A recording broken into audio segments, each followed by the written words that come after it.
everyone. Welcome to Market Makers. Today we have with us Jeetendra Khatri from Tata Mutual Fund. Welcome, Jeetendra. Thank you very much for the opportunity. Pleasure talking.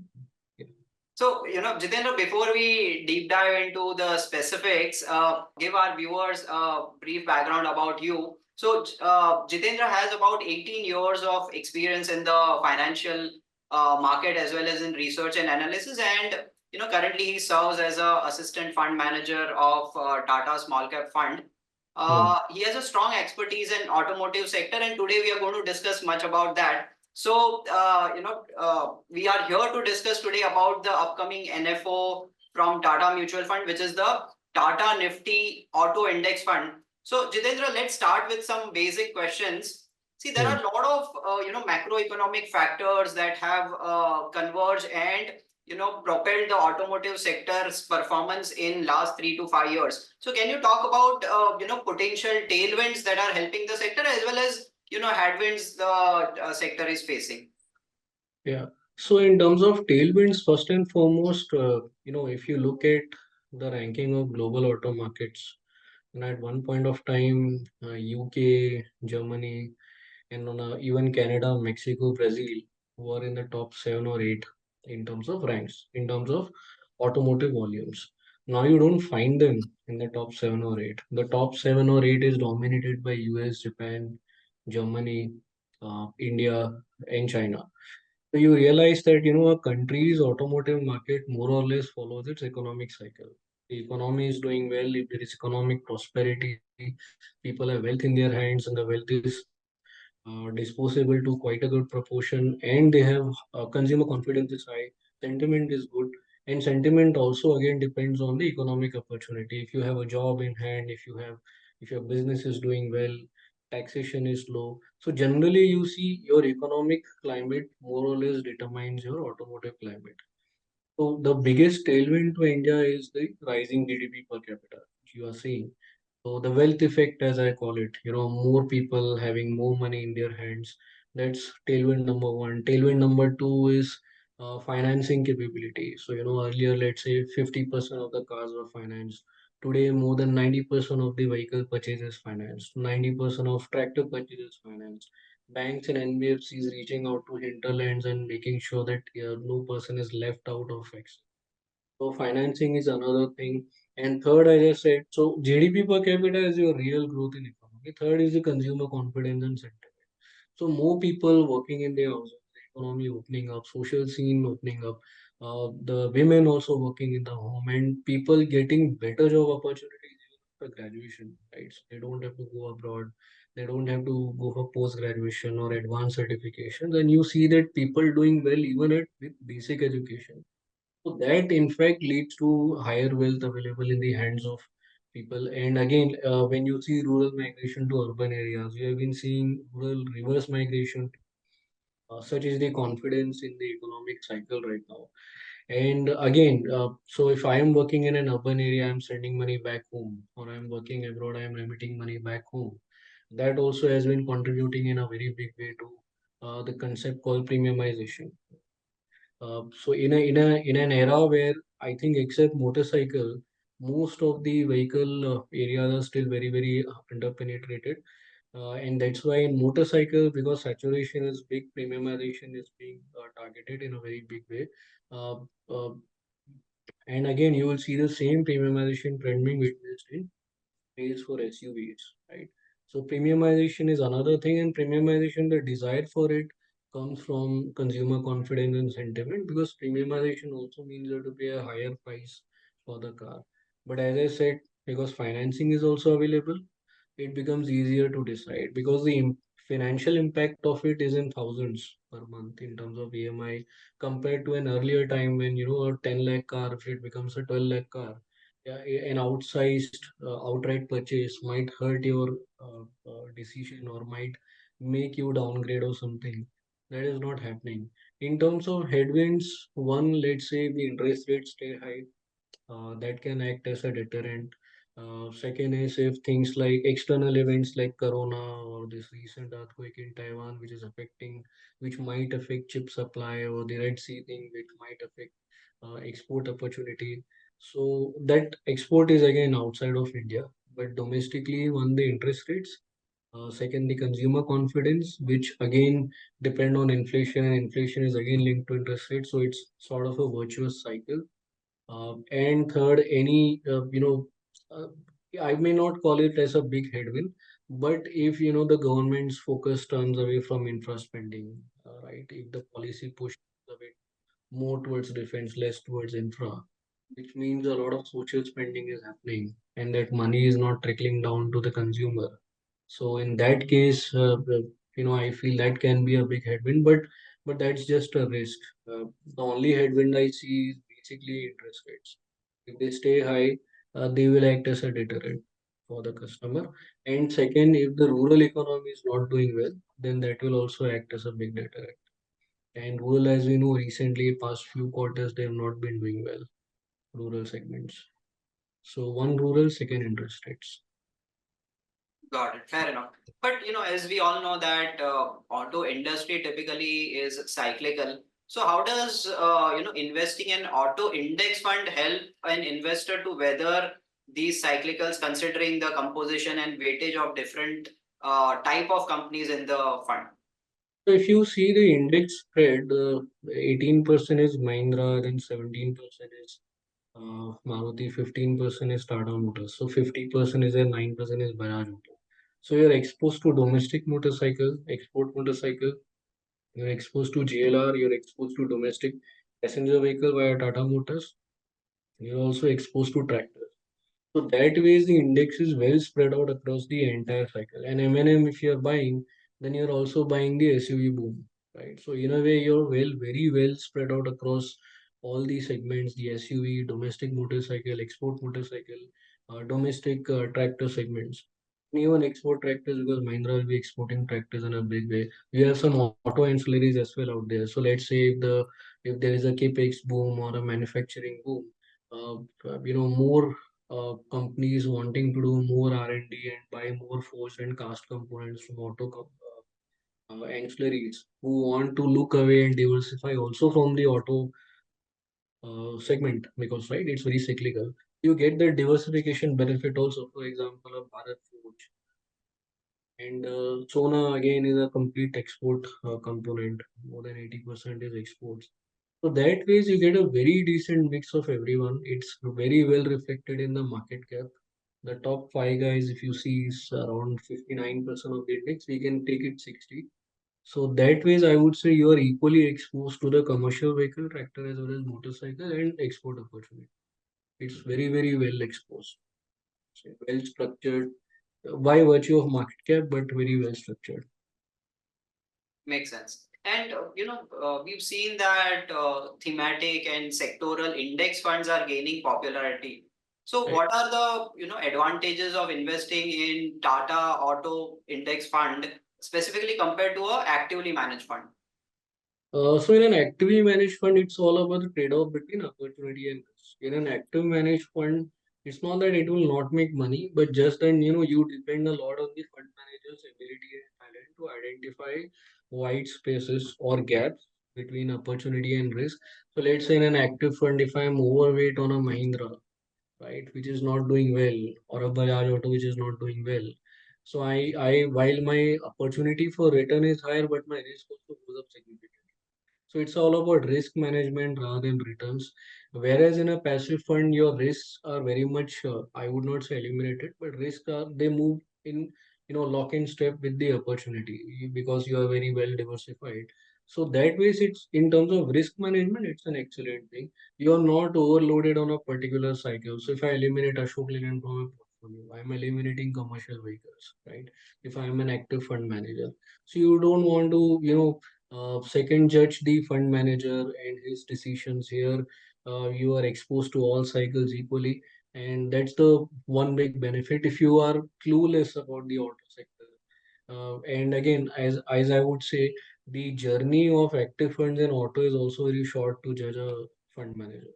So until you judge that and bet your money on it, I would say a passive fund is better to just position yourself, let's say 5-10% of your portfolio, and be a participant in that game. So in this auto fund, so let's say tomorrow if Hyundai lists, even that will be part of this fund. If Ola will list by virtue of market cap, even that will be a part of this. The market cap and the free float criteria make sure that every player gets an equal opportunity to participate in the index. So you, without having any expertise in knowing the management, knowing the company, get an exposure to multiple stocks, right? The largest two-wheeler player, Hero, the largest commercial vehicle player, Tata Motors, the largest tractor maker, Mahindra, and the largest car maker, Maruti. So, you in a way have all of them in your kitty. So that's, I think, the biggest benefit. So I would not contest the return of a passive versus active. All I will say is it offers you much better risk management opportunity. Makes sense. And could you please elaborate on the NFO of Tata Nifty Auto Index Fund? Yeah. So this one it opens on 8th of April and ends on 22nd. It reopens on 30th April. The minimum application amount is 5,000 and in multiples of 1 rupee thereafter. Entry load is nil, exit load is 0.25% of the applicable NAV if it is redeemed before 15 days from the date of allot. This fund tracks the Nifty Auto Index as we have discussed. And as I mentioned earlier too, it's a brilliant opportunity to position yourself in auto stocks. Nifty, if you see, auto will be 6 to 7% in weight. In a Nifty auto fund, you get a chance. Sometimes you're curious, right? What if I also want to take advantage? When you see so many motorcycles, vehicles, and cars and trucks around you, and you are like, what if there was a fund which invests only in this boom? And I believe this will boom. And you may have that curiosity in healthcare too. You may have that curiosity in financial services too. When you see so many people availing the services. So I think it's more of seeing things around you and acting on that, right? When you're yourself making a motorcycle purchase, there's often a saying that if you would have bought an Eicher motor share in 10 years back, probably you would have had 4 5 Royal Enfields by now. So now that pretty much explains the opportunity that when you're yourself a consumer, you realize the opportunity and you think that what if I am also participating in the pie, it is growing by leaps and bounds. And this one, as long as the economy stays in the 6 to 8% growth zone, this one will be an excellent bet on it because these are all mature industries. There's except Ola, I believe there's no real startup here in electric vehicle. Bearing that most of the industries are mature, most of the players are mature here, most of the segments are well penetrated. Barrier entries is very high because of the massive capex requirement in setting up an auto plant. So that way, I feel it's an excellent opportunity. Besides the details I gave out. Interesting point of view. Yeah. Finally, Jitendra, could you also throw some light on the opportunities from the electric vehicles or from hydrogen? At the same time, more recently there's an earthquake in Taiwan, and so what could be the challenges that could emerge from disruption of production of semiconductors if there is any? Yeah. So again, it's very much of a natural risk. It's as good as a risk of an earthquake or a natural calamity or a flood or a famine. So we can't really eliminate that risk. And contracts also have a duration, right? So if you have a 6 month contract and with a price escalation clause, and 6 months time the supply issues get sorted out, then it's as good as no risk. There might be a small risk on the margins of the companies if the price variation is a little significant. But let's say if it's like a corona kind of thing, a full scale, full blown impact, which is impacting demand as well as supply, because you not only have supply available at scarcity prices, you also have very restricted supply. So at that time chips were being imported at huge cost. And again, since most of the automakers had cut down demand and suddenly they were witnessing huge in corona time itself, there was a big impact on the procurement price. So that is a very one-off situation. I don't think something like that will, ape itself in this time. I just wish the issues are sorted out in time. If it takes 2 quarters time, then I think it's not a big deal, except that it will have a small dent on the margins. Considering the strong demand for auto, I think the impact will be passed on to the consumers via price hikes. In terms of EVs, I feel it's very early for commenting on the success potential of EVs. Government is trying everything, PLI, ACC, FAME subsidy. So I think the pilot projects have turned out pretty successful. We might have a BS7 emission norm too, right after Euro 7, which is being debated in Europe because Euro 7 emission norms are so strict, they're as good as zero. So, you're practically moving to an electric vehicle, which has zero emissions. So I think it will not be a revolution, it will be an evolution. A slow, gradual move to something more acceptable to all. I think hybrids, EV, hydrogen, and ICE engine, all of them will coexist, and the economy will slowly try to, phase out diesel, phase out polluting petrol. Most petrol will move to mild hybrids, will give efficiency, which also means lower emissions. Hydrogen, I think, will be more of a commercial thing because of the huge costs involved. Climate is a challenge in India. What is successful, as you saw from the battery fires, what that the fire, the reason was thermal runaway, which happened because the battery management system designed in it was also imported from China, and China is not as tropical a country as India is. So you need to customize solutions for India. That only proves that India, considering the climate that India is, you need to have customized solutions. The battery management system has to be localized, and so I think that fire incidents, they prove to you that EV is not something which will happen overnight. EVs, that penetration might happen on a rapid scale in electric two-wheelers, even after the subsidy, but there will be stops in between. There will be pauses in between. There will be a shift and a rethinking, reshaping of policy. Something the government will try, it will not work. They'll try something else. Then they'll try yet something else. Players will come. But the good thing is that this government is more participative, is more feedback oriented. There's a lot of to and fro with the participants, and I'm very sure that, like recently, we are hearing of taxation being cut for hybrids. So I think that can be a big propeller for Maruti, which is taking Toyota support in making hybrid vehicles. So in a way, I feel hydrogen, if it exists, will be more of a commercial solution, basically for fleet, for commercial vehicles. Hydrogen will not penetrate in two-wheelers and passenger vehicles. It will be more of a truck and bus solution. Electric vehicles, car penetration right now is two, scooters is around 10. I think, as I said, in two-wheelers, the penetration will jump significantly.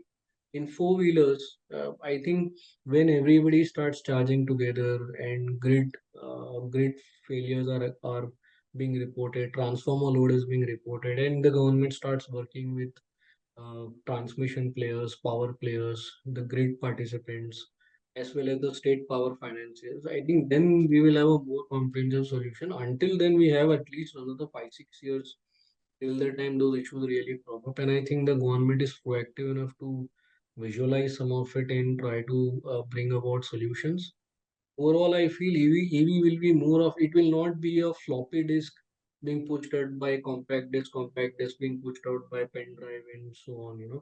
It will be more of a slow and uh, you may not call it a smooth evolution, but it will be an evolutionary game. It will not be, this thing is being thrown out of the window and suddenly Maruti is being displaced by someone doing electric tomorrow.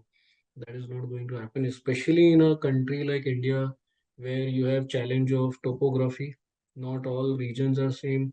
Culture, you have challenges of geography, politics. So I think in India, any which ways, even if you take the consumption space, it's been a learning curve game, right? No, even Hindustan Unilever were not successful on day one. So I think we need to learn from that space that it will evolve over a period of time. But of course, EV and anything that is clean, it has a big opportunity in India, I feel. Interesting, and Yeah, thank you, yeah. Jeetendra, for Sure. sharing the insights. Thank Uh, you. all Uh, the best for your uh, NFO. Thank you. It's been a pleasure talking to you. Investment in securities market are subject to market risks. Read all the related documents carefully before investing.